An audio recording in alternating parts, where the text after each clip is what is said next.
9 o'clock, and welcome to the Cities and Counties Subcommittee of Local Government.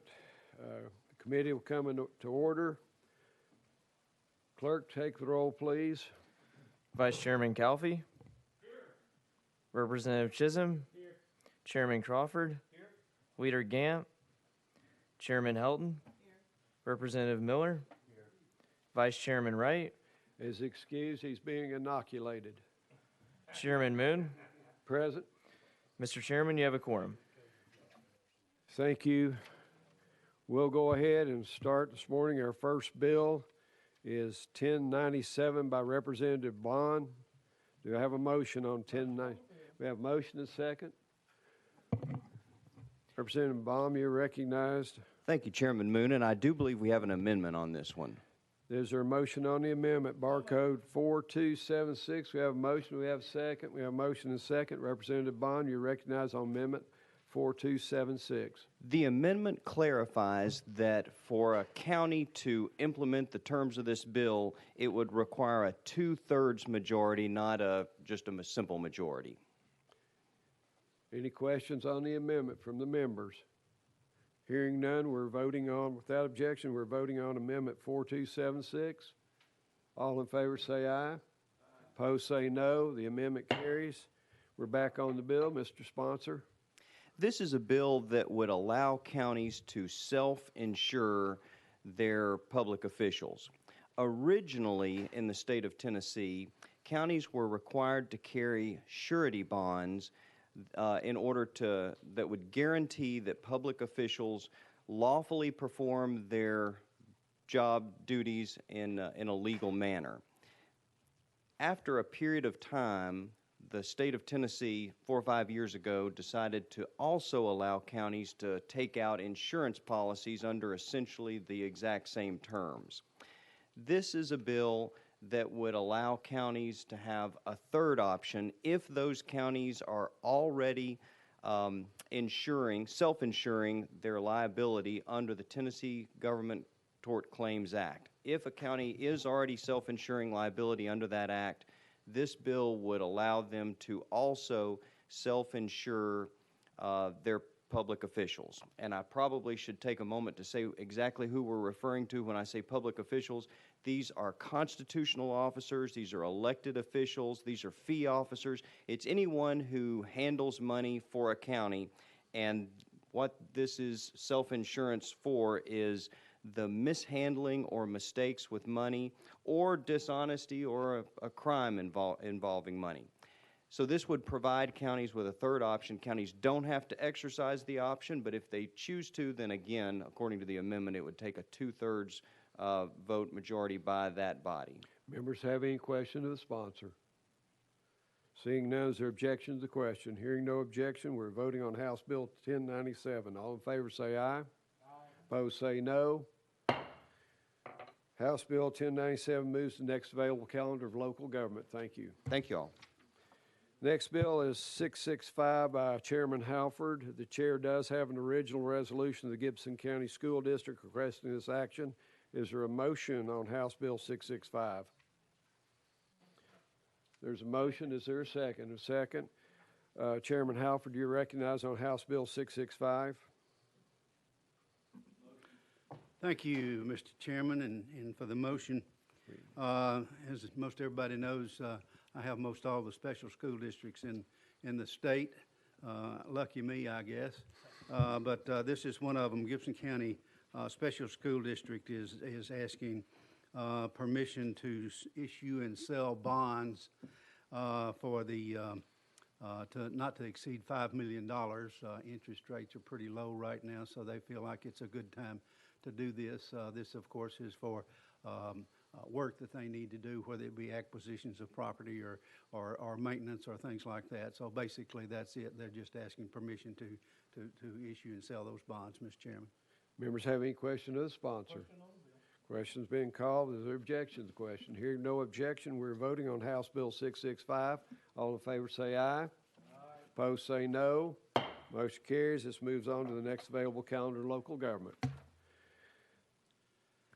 The next bill is 1019 by Chairman Halford. Is there a motion on House Bill 1019? Motion, we have a second. We have a motion and a second. Chairman Halford, you're recognized on House Bill 1019. And thank you again, Mr. Chairman. And I was a little bit, I guess, surprised. The bill that Mr. Baum just had is very, very similar to this one. It does basically the same thing. Several years ago, it was realized that a lot of people, particularly county mayors and things like that, already had a surety bond. So what this does, working with the comptrollers, that's an issue where they don't have to have that surety bond anymore if they already have one.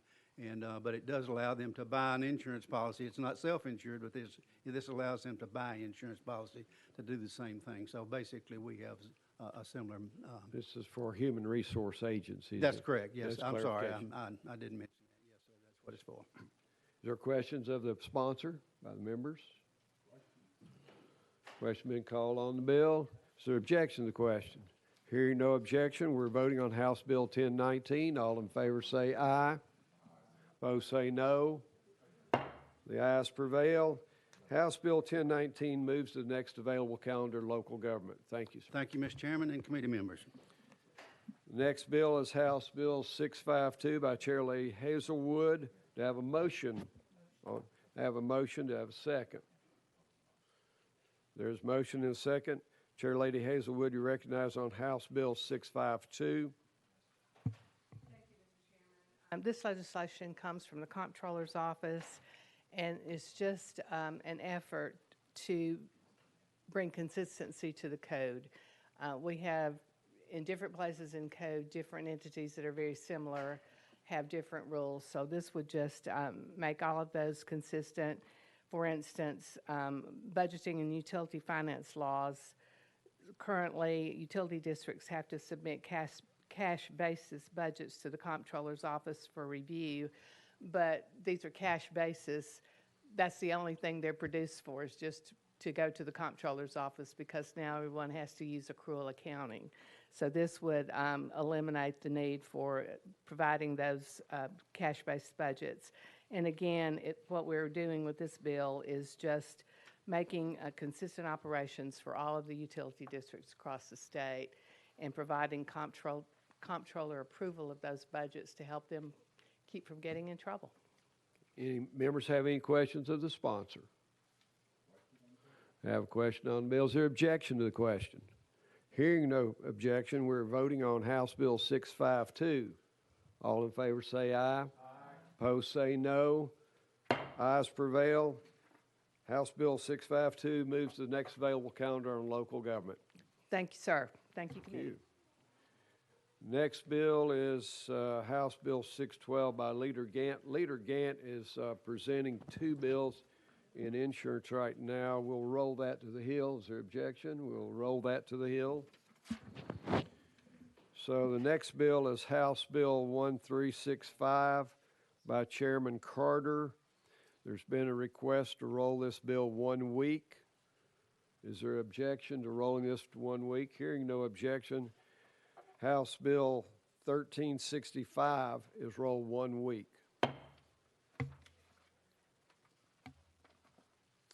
The next bill is House Bill 719 by Chairman Keisling. Is there a motion on House Bill 719? There's a motion and a second on House Bill 719. Chairman Keesley, you are recognized on House Bill 719. Thank you, Mr. Chairman and committee. We do have an amendment, Mr. Chairman, and that tracking code, if you'll check your numbers there, it's 4473. Is there a motion on Amendment 77? There's a motion on Amendment 7743, and there's a second. Chairman Keesley, you are recognized on Amendment 4473. Thank you. Thank you. The amendment actually firms up the bill. It's up to you, Mr. Chairman, if you want to. If we can entertain a motion to adopt this amendment, and then I'll explain the bill. Up to you, sir. The motion's been made on the amendment and seconded, and you are recognized. Am I? On Okay. the amendment. My apology. House Bill 719 does it's designating ambulance services as an essential service. Now, we know that every county provides this this critical service, of course. But there's no such requirement no requirement that such services be provided. This bill, members, would give the essential service, and that's in quotations, designation to ambulance services like it's given to police and fire. Again, police and fire has that designation. Representative Miller, you're very familiar with that, of course. The amendment was written, it's actually written to address the concerns of our county mayor's associations that's present here today, as well as the county service association. Both are within the committee this morning. The amendment clarifies that the bill does not direct the method for providing these services. Now, further, it states that this service can be provided by public, private, or nonprofit through interlock agreement with hospital or healthcare facility, or for that matter, any other structure suitable to provide at least one licensed ambulance service.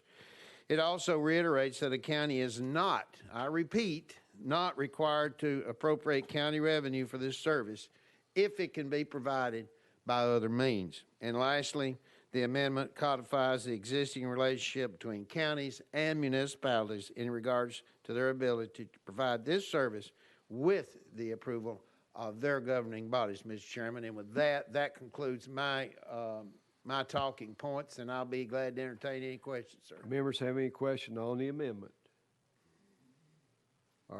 Is there objection to the question on the amendment? Hearing no objection, we're voting on Amendment 4473. All in favor say aye. Opposed say no. Amendment passes. We're back on the bill. I'll renew my motion, Mr. Is Chairman. there any other questions? One person, yes, Chairman Crawford. Thank you, Mr. Chairman. Thank you, Chairman Kiesling, for being here today and bringing this bill. I just want to ask a few questions to get on record and to make sure that we're understanding this correctly. This bill in no way is creating a franchise for any kind of counties or anything. That is absolutely correct, sir. And also, it does not restrict that if we have a public service that is running with a county service or a county-funded service, it does not restrict them. They can have 3, 4, or 5 services if that's what it takes to cover that county and provide the correct service, correct? Chairman Keesley. Thank you. Thank you, Mr. Chairman, and that is my understanding as well. Thank you, sir. Chairman- I just want to Chairman get Crawford. that on the record. Thank you. Any other questions by the members? Is there objection to the question? Hearing no objection, we are voting on House Bill 719. All in favor say aye. Aye. Opposed say no. Ayes prevail. Moves to the next available calendar of local government. Thank you, Mr. Chairman and committee members. And again, I turn to you, Chairman Crawford. Thank you for those two questions that clarifies this. Thank you very much. The next bill on the calendar is House Bill 1529 by Chairman Powers. Chairman Powers has asked for a 1-week roll. Is there objection to rolling this bill 1 week? Hearing no objection, House Bill 1529 is rolled 1 week. The next bill on the calendar is House Bill 154 by Chairman Haston. Is there a motion on the bill? So moved. There's a motion and second on the bill. Chairman Haston, you're recognized on House Bill 154. Thank you, Mr. Chairman. This was brought to me by the Chester County County Mayor and the County Commissioners. Their solid waste department has been funded for years from rent from the nursing home. When their nursing home sold, they lost that funding. This bill would simply allow for a solid waste disposal fee to be collected to fund their solid waste department. And with that, I'll be glad to answer any questions. The chair does have a resolution properly executed by Chester County. Are there questions from the members? Is there objection to the question? Hearing no objection, we're voting on House Bill 154. All in favor say aye. Aye. Opposed say no. The ayes prevail. Moves to the next available calendar of local government. Thank you. Next bill is House Bill 35 by Representative Ogles. We have received word he'd like to roll this bill 1 week. Is there objection to the rolling of this bill for 1 week? Hearing no objection, this bill is rolled 1 week. Next bill on the calendar is House Bill 634 by Representative Hakeem. Is there a motion on House Bill 634? We have a motion and a second. Representative Hakeem, you're recognized on House Bill 634. Thank you, A little context on this bill. In the city of Chattanooga, we had a lieutenant in our fire department who posted online a picture of a clip of bullets, and it had names on the bullets. And this included a city council person, myself, and some citizens. And both the fire department and the administration of the city had knowledge of this and did not inform any of us as to what, this was taking place. Now, as an individual, I have interaction with police and fire and all that kind of thing. And, could this put elected officials, in particular, and citizens in general, in jeopardy if they have no knowledge of someone who has a mindset of this nature? What this legislation does is ask the city to have put on their website the guidelines that this type of activity is not accepted or appreciated, and that this reasonably, in a reasonable manner, be it by email or personal talking with persons who are identifying this nature, to let them know of something of this nature. And it's not a requirement that the city develop, or community develop a new website or anything of this nature. So we're asking if we could move this forward, Mr. Chairman. Okay. Just a moment. Thank you. We do have a request before we take questions from the members. We have a request from David Connors to testify. Okay. If he'll come forward, we'll go out of session. If Mr. Connors come forward, introduce himself, we're out of session. You can go as well, Mr. Connors, is fine. Yes. David Connor with the Tennessee County Services Association. The reason why I wanted to speak... 3 minutes, Mr. Connors. Okay, thank you. Obviously, the circumstance that Representative Hakeem has described is deplorable and shouldn't be condoned in any way. The reason I requested an opportunity to speak is just the difficulty we see with how the legislation would be enforceable. As I understand the language, it requires either a city or county government to constantly monitor the social media feeds of all their employees and to identify whether these threats are out there and notify folks. I just, in the day and age when somebody can pull out a smartphone and create a social media account in about 30 seconds, and counties and cities sometimes have hundreds or thousands of employees, I don't know how realistically we could do that. So there's some concern if we create a requirement for them to monitor those social media feeds and notify the public, it could create liability for the city or county.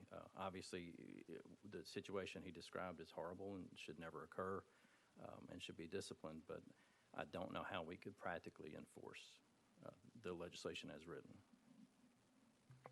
Any questions for the person testifying?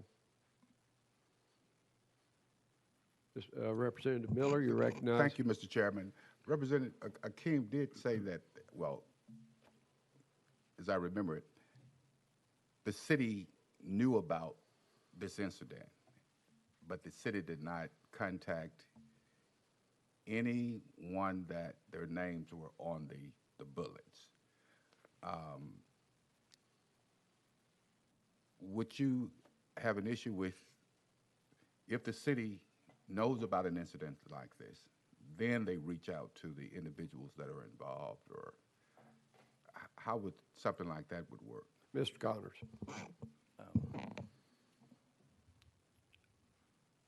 I haven't thought through that type of a scenario. If they clearly have notice of the fact that it exists, that'd be something we have to kind of look at the details as to how something is set up. I mean, I said, if there's a serious threat out there, obviously people should be protected. It's more a matter of the monitoring aspects of the legislation that raise concern for us. Okay. Representative Miller. Thank you, Mr. Chairman. He's answered the question. Any other questions? Chairman Crawford, you're recognized. I'd rather speak on the bill, sir. Right. Anyone else? Okay, we'll go back into session. We're back on House Bill 634. Representative Keane.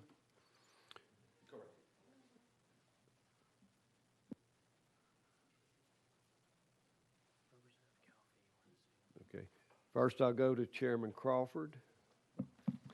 Thank you, Mr. Chairman. Thank you, Representative Keane, for being here. I just have a few questions. Once is if, let's say this went into effect and the city or county, whoever was monitoring this, missed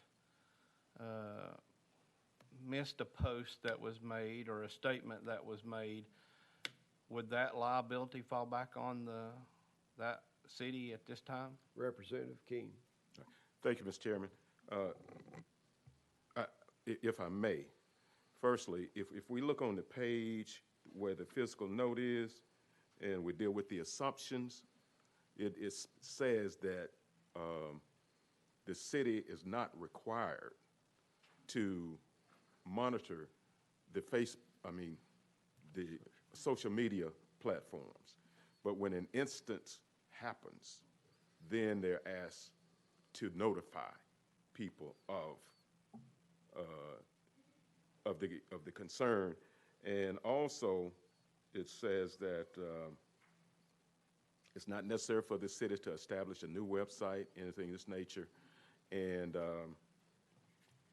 by reasonable measures, like calling the individual or, the normal things, a method of contacting people. We're not asking anything out of the ordinary. I apologize if I didn't answer your Representative question. Crawford. Thank you, Mr. Chairman. I think I may need to ask legal that question and see if they could give me an answer to that. Okay, we'll go out of session and we'll, If the city misses it, then is there liability? we're out of session. Doug Garrett with Legal Services. Thank you, Mr. Chairman. Doug Garrett with the Office of Legal Services. If the city did miss something like that, I think it's arguable that there could be, if they knew of it and did not report it, it was an obvious affirmative sort of act. The language in the bill does say that that the local governmental entity, when practicable, shall notify any person about whom an employee of the local government has acted in such a manner. Yes, sir. That's not to discount the fact or the possibility, as Chairman Crawford was saying, that if they knew of it and didn't report it, then that could be problematic. Chairman Crawford, does that answer your question? All right, we're back in session on the bill, 634. Chairman Crawford. Thank you, Mr. Chairman. And I guess my second question would be, you spoke of social media and there was no place there that they were going to actually monitor that. Correct. But if this bill passes, would they be able to go and monitor social media if somebody posted something on their own media, not what they are given by the county or their county email address or whatever? If they did this on their personal, would the city have the ability to then prosecute or go after that individual, punish them if they did this on their own personal social media? Would that not affect their First Amendment right? Representative Keane. Thank you, sir. I probably have to defer to the attorney, but the city is not required, governmental entity is not required to, monitor the social media. The instance that we're talking about and the instance that we're dealing with is where, now, this individual did put it on his social media and so forth. And it came out, the media is what brought it to the attention of those of us who were on there. And so if I understand you correctly, this does not permit or the city to start monitoring everyone's social media. This was an instance where it was done, it was in a sense made public, and that the department and the administration knew about it. Now, I can be wrong on what I'm saying, but I may have to defer to the attorney. Chairman Crawford. Sorry, Mr. Chairman, this will be my last question. Well, it really brings concern to me Because basically, from that statement, you're basically telling me that it was not monitored, the city did not see this on social media, and you're going by something that was printed in the newspaper or come from the media? No, sir. It was known. It was known within the fire department, and it was known in the administration. I talked with both. And I used to, one want to put it off on the other as to why we were not informed, but they knew about it. Both the city administration and within the department. Okay. Chairman Crawford. That brings real concern to me. I do not condone this action in any way, and don't want anybody to think so.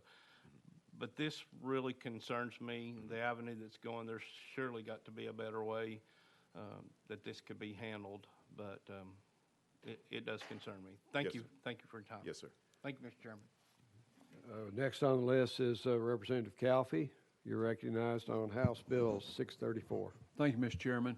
Representative Keane, are you carrying this bill for the city of Chattanooga? Representative Keane. No, sir.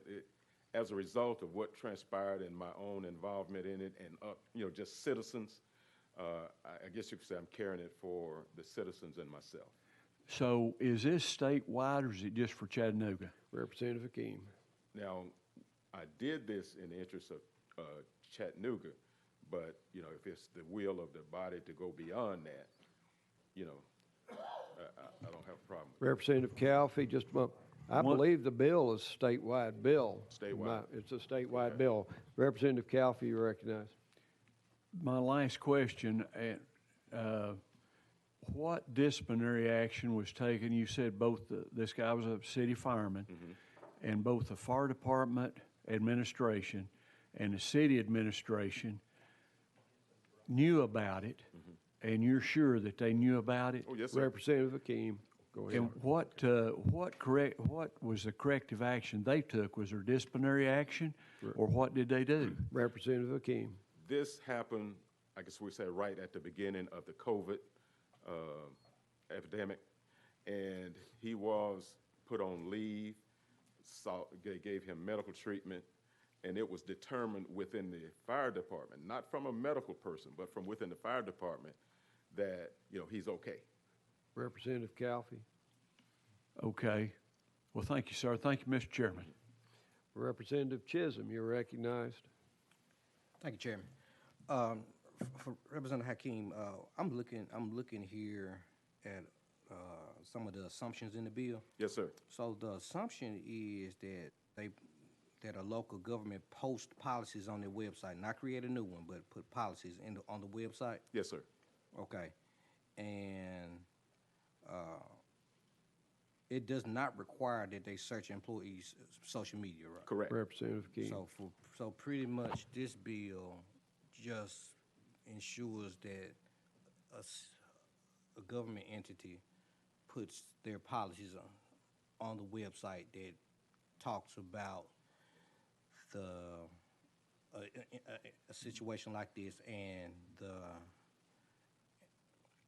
the ramifications for doing so. Is that correct? Representative Akeem, are you sure that that's part of the bill? That you mean putting it on the website? The policy. Putting it on the website. That let me see how we say it here. Government policy to put the policies to their website and provide a copy of the policy to all employees. Okay. Representative Chism.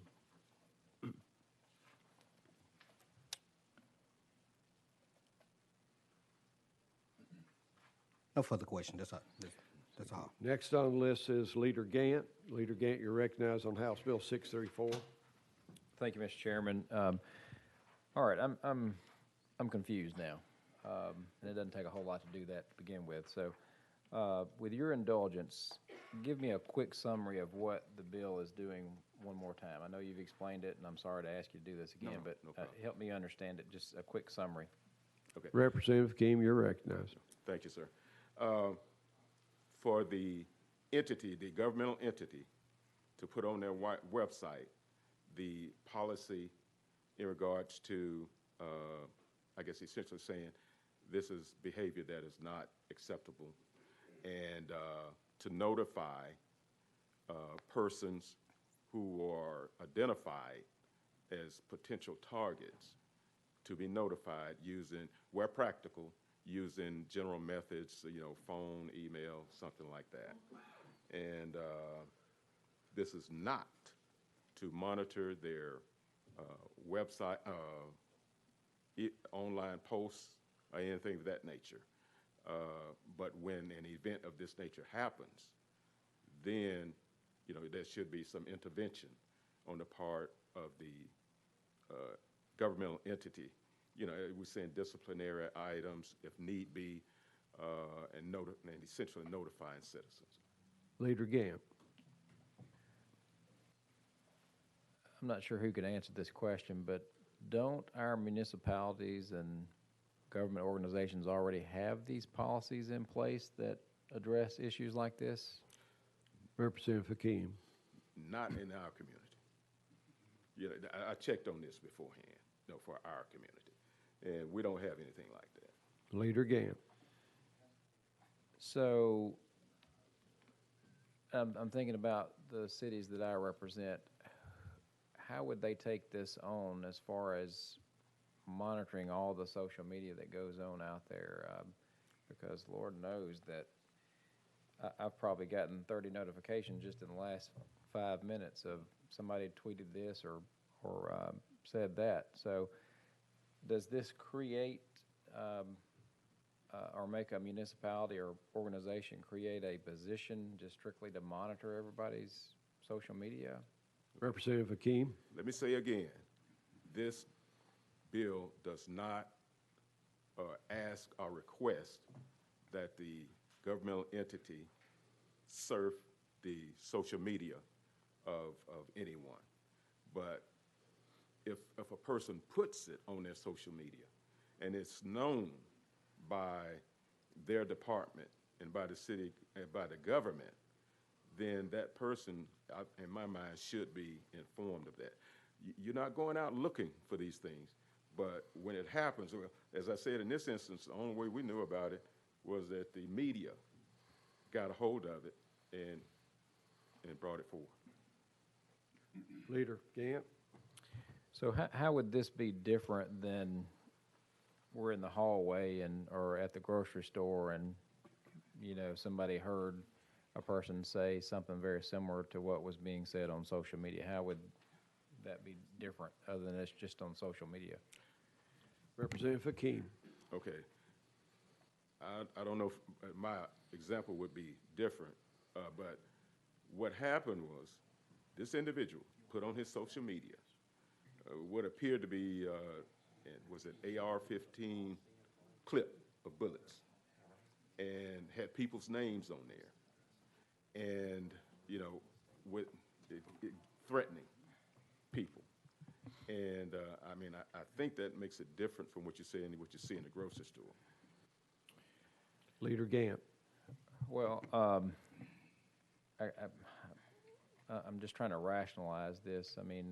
We've all, if you stay up here in the position that we're in, sooner or later we're all going to have a death threat or something upon one of us. But I guess is what the legislation asking the local city municipality to do is if this is brought to them, or are you asking them to post something on their policy and procedures? I guess I'm confused. Representative Keane. Okay. When we say post something, we're saying to post on the website, essentially, this action of this nature is not tolerated, something of that nature. And that if you know about it, governmental entity, that you notify people who have been identified. And as you say, if you're in government, or not, in this instance, it was not just elected officials, but citizens also. And, when you deal with the death threats, I know about that all my life, okay? All right, yes, sir. Leader Gantt. Okay, so, and I don't know the situation that you're referring to. I'm just getting secondhand knowledge of what you're referring to. So if something like this happens, would not law enforcement be brought into a situation like this? Representative Keane. Now, law enforcement at some point was made aware, but I'm going to use the term, again, you had primarily the fire department and the city administration orchestrating what took place. And so law enforcement had very limited input. It was handled, so to speak, from within the fire department. Now, when I talk to both entities, you know, the fire department says, you know, we told administration. Administration said they didn't know about it, okay? But it was, I guess essentially what I'm getting at, it was held within the department, and it could have been dangerous to citizens as well as elected officials. Leader Gantt. Yeah, it sounds like something that needs to be handled internally there with the municipality that you're referring to, and not really through this channel. I see what you're doing, and I respect what you're doing. I think it's going to create more of a bureaucratic response to it than if internally that municipality or if they would deal with it in a different manner. But you know, thank you. I didn't mean to put you on the spot. No, so, no problem. Thank you. No problem. Chairman Crawford's asked. Yeah, Leader Gantt basically touched on what my question was going to be is, instead of us legislating from the state, this seems to me that this could be put in your policies and procedures in your local government, because what your bill does is it takes it statewide. I think this needs to be addressed in your community and not pushed so much statewide, because I see some real issues here as far as you say it does not give them the authority to go out and monitor social media and these kind of things, but yet that's basically what the bill does, is it's giving them the right to go do that if they find something on there and come back and punish that person for that. So I think this could probably be handled a little better from your local standpoint. Thank you, Mr. Chairman. Representative Keane. Based on what I'm hearing, Mr. Chairman, I'm inclined to withdraw the bill. So you're asking to take the bill off notice? Yes, sir. Without objection? Hearing no objection, House Bill 634 is off notice. Thank you, Chairman and Thank members. you. This takes us to the heel of the calendar. Leader Gantt, as the bill 612. Is there a motion on the bill? Second. We have a motion, a second, on House Bill 612. Leader Gantt, you are recognized. First, let me apologize to you, Mr. Chairman. I was in Insurance Committee, and let me apologize to our treasurer for my tardiness as I was presenting two bills in there, so I apologize to the committee as well. What this bill does is it authorizes the state treasurer to inquire with local governments and volunteer fire departments about establishing a length of service award program, which is also known as LOSAP, pursuant to Section 457 of the Internal Revenue Code. Based on the results of the inquiry, the treasurer is authorized to establish a LOSAP program. A LOSAP is a type of retirement plan for volunteers providing firefighting and prevention services, emergency medical services, and ambulance services. To be eligible to receive benefits from the LOSAP, an individual must be a bona fide volunteer who receives no compensation for the services and instead receives only reimbursement for reasonable expenses or reasonable benefits and nominal fees customarily paid in connection with the performance of such services. LOSAPs may be defined contribution plans similar to a 401k or defined benefit plan like a pension plan. A LOSAP is funded by contributions from local governments and or nonprofit entities that utilize the services of eligible volunteers. The volunteers themselves would not contribute, and the state would not bear the cost of the program. Volunteers would have to meet eligibility criteria established under the terms of the LOSAP plan to receive benefits. Any LOSAP plan established pursuant to the bill would be administered by the Treasury Department, and the local government's or nonprofits' participation in the plan is optional. The plan's trustees would be identical to the trustees for the state's 401k plan. And of course, this bill would take effect upon becoming law. And also have our treasured treasurer here with us to answer any questions that I may not be able to answer. Although we did not get timely notification of testimony, so that won't be available. But, Leader Gantt, go back to the first words. This authorizes the treasurer to go across the state and present this program. That's the crux it gives. And this is an initiative of our treasurer, as I understand. Is that correct, Leader? Correct. Okay. So, okay. The members of the committee, do you have questions for Leader Gantt? Representative Miller, you're recognized. Thank you, Mr. Chairman. I'd just like to sign on to the bill. Sounds like it's a great bill, and I thought you would. and our state treasurer, he's always coming up with these almost ingenious ideas, progressive ideas, and we appreciate him for that. Question, Mr. Chairman, just for verifications, local governments will fund this. Is that? Leader Gantt. That is correct. Okay. Thank you. Thank you, Mr. Any other Chairman. questions from the committee? Call the question. Is there objection to the question? Hearing no objection, we're voting on House Bill 612. All in favor say aye. Aye. Opposed say no. The ayes prevail. Thank you, Chairman House and Bill committee. 612 moves on to the next available calendar in local government. This completes our calendar for today. The chair would like to express gratitude for the staff for preparing for today's meeting. We've been short one valuable team member, and that is Chairman Crawford's LA and assistant. And she's a valuable part of this team. She's had a lot of adversity. But I want to say thank you to everyone that has stepped up and filled that gap. So thank you very much. Also, I'd like to recognize probably the best treasurer in the United States of America, David Lillard. And I have a question, if I won't be ruled out of order. Do we have back-to-back #1 ratings from the U.S. News and World Report, Mr. Treasurer? Chairman, we were recognized in last year's U.S. News and World Report for best fiscally managed state in the nation. We expect that to come out this year. They have not yet published it this year, but we expect to be in that same category this year, thanks to the leadership of our General Assembly, who makes that possible through responsible budgeting and finance. Thank you, Treasurer Lillard. And any other announcements by the committee?